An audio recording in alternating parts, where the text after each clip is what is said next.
ARLECCHINO is a new 5-star character that will be introduced in version 4.6, and I am going to be covering her talents, artifact sets, weapons, constellations, teams, and kit overall. I'm going to try to explain this in a simple manner because her kit is a bit confusing, but more in-depth explanations will appear on screen if you want to pause and read. But without further ado, let's get right into it. Alright, so this is pretty much how she works. She's going to be a normal attack DPS that cannot be healed by external sources, and only through her burst. This already has a lot of implications for the characters that you should play her with, but pretty much there's no point in bringing a healer, and you should only bring shielders and or buffers if you want utility. Something that will help relieve some of the damage that you take, however, is the second passive, which gives a 20% damage reduction if you have 3000 attack. Now don't worry, you won't actually have to wield 3000 attack on her because, you know, Bennett exists. He buffs your attack up to 3000 and stuff. But if you don't have Bennett or don't want to use him for whatever reason, you'll pretty much just have to live with around 10% damage reduction from her passive. As for how you should play her, you'll start by hitting your enemies with her E skill.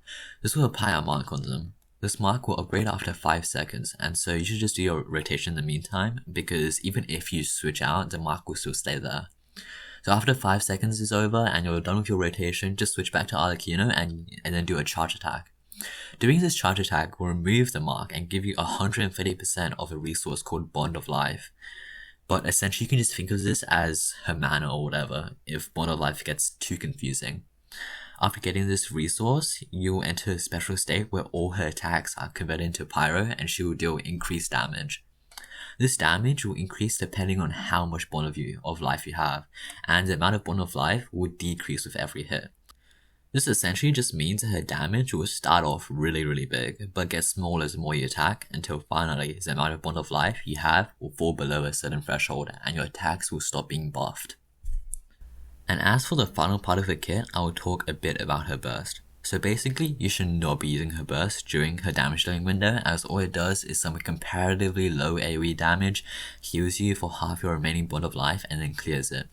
So in simple words, this will end your rotation early and heal you, which means that unless you're critically low on HP and need healing immediately, you should not be using this in the middle of your damage dealing, only after your rotation is finished. An interesting thing about her burst though is that after using it, your E skill cooldown will reset. This means that if you are low but you think you can finish your rotation without dying, then after you are done with the rotation, you can use your burst to heal and then use your E skill again immediately after to restart your rotation. You still would rather just dodge the attacks and not take damage though, as an interesting thing about the Bond of Life is that it actually stays there even after you switch out, meaning if you don't use your burst to heal and clear your Bond of Life, then you can start your next rotation with that remaining Bond of Life added, therefore doing more damage. So let's say for example, you had 30% Bond of Life remaining at the end of your rotation. Then if you don't burst, you can start your next rotation with that extra 30% Bond of Life, therefore doing more damage, because remember, your E skill buffs your damage based on the amount of Bond of Life you have. So in short, if you don't use your burst to heal, your next rotation will do more damage. Another good thing about this burst is that since it's not really that important, you can pretty much just not build any ER. I mean, you still want some, but you don't actually need that much, and you can lean more into your attack and crit substats. But now, let's talk about some of her problems. Her E skill actually has a 30-second long duration. This usually isn't a problem because the cooldown reduces by 0.8 seconds every time you attack. But if, theoretically, you didn't hit as many attacks as you should have for whatever reason, like you got staggered, you got frozen, the enemy just moved away, whatever, you will essentially just have to sit there and wait for your cooldown to end. And another aspect is that her charge attacks aren't actually buffed and are therefore pretty much worthless. This also means that a very large portion of your normal attacks won't actually vape, because normal attacks have standard ICD. For the more casual players out there that don't know what ICD is, this essentially just means that only half of your attacks will actually cause an elemental reaction, and therefore stats like EM aren't as good as they originally should have been, and you won't be dealing as much damage or whatever. But finally, one last thing that is worth talking about is, what happens if the enemy dies before the mark upgrades? Will I still get the Bond of Life? The The answer to this is yes, you will. One of her passives solves this problem.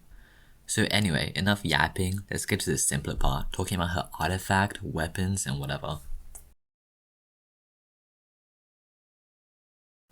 Alright, so firstly, we'll talk about her constellations. Her C1 is probably her best constellation, as it will increase your damage by a rather sizable amount, and it will also give you resistance to interruption.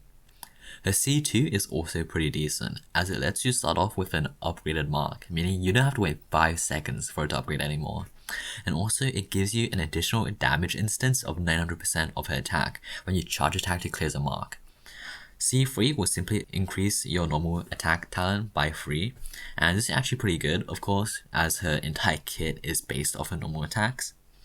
C4 and C5 pretty much just don't exist, like completely useless. Her C6 is pretty good too, since it pretty much just increases your crit rate by 10% and crit damage by 70%. So next, we'll talk about her weapons. Her best in slot will obviously be her signature weapon, Crimson Moon Semblance, but if you're debating about whether to get this weapon or C1, C1 is almost always better. But like, this weapon is a damn scythe, and that's like a plus in my books, so consider that, I guess. And for her alternatives, I wouldn't spend too much time, just list the weapons. Primordial Jadewing Spear is second best, followed very closely by Staff of Homer and in Vape Team's Staff of Scarred Sands. After that is Calamity Queller and Vortex Vanquisher, which are just pretty good 5-star stat sticks basically. As for non-5-star options, as the list goes, Deathmatch, and then Battle of the Fjords in some Vape teams, not all. White Tassel, which is surprisingly incredibly good, being her best general FTP option. Missive Windspear, which narrowly beats out White Tassel by like 1 or 2% in Vape teams, but is worse in general. And this will be her best FTP option in Vape teams. And then after that is Blackcliff, and finally Dragon's Bane, which is decent in Vape, I guess.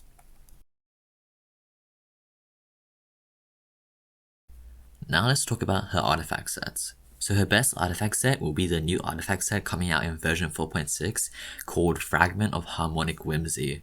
The 2-piece will increase attack by 18%, and the 4-piece will pretty much increase the attack by 54%, which is an incredibly significant amount.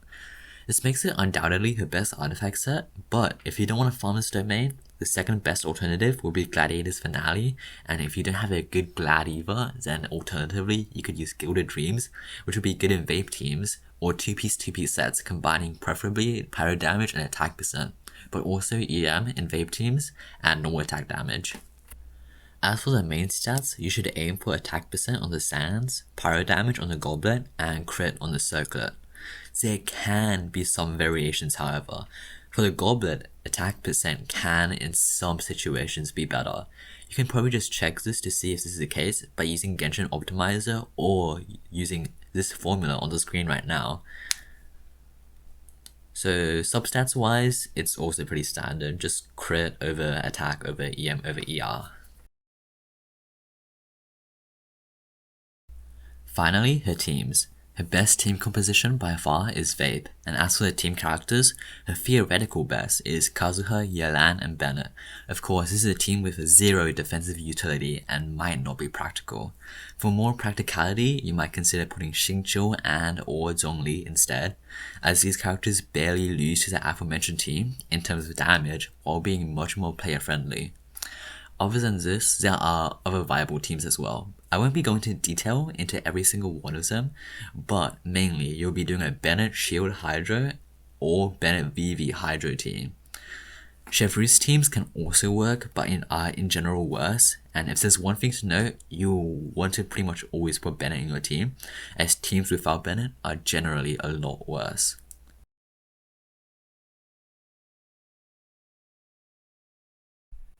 Okay, so that was like pretty much it for the actual guide. Just some final thoughts. You stick around because there's some notes at the end of the video that weren't really that important for this video, but you might still want to know. So I'm just gonna explain my thoughts. I think ARLECCHINO would definitely be a very strong DPS. What I like about her is that like she actually requires a certain level of skill, and she'll reward you for that skill with extra damage. Like, you know, she can't be healed, so when like you can actually dodge the attacks and you don't get hit, you don't have to use her burst. That means next rotation you'll do more damage. Yeah, so like that's pretty cool. Alright, now for the extra notes. If you're curious about her optimal combo, I believe it's N4 dash cancel, or I mean you can also jump cancel, maybe, I'm not sure. Just like N4 cancel, but I might be wrong. You don't really have to care about this though, as the damage difference between the optimal combo and just spamming are like incredibly tiny. Like you honestly don't have to care. And also one more thing, if you want to do a showcase, you can actually E and then collect the mark by charge tagging, teleport, E again, and then collect the mark again, and then you'll start your next rotation with max bundle of life. Because I know some of you guys will just like want to like hit massive numbers on day one. So remember to like and subscribe and also leave a comment. And yeah, that's pretty much it.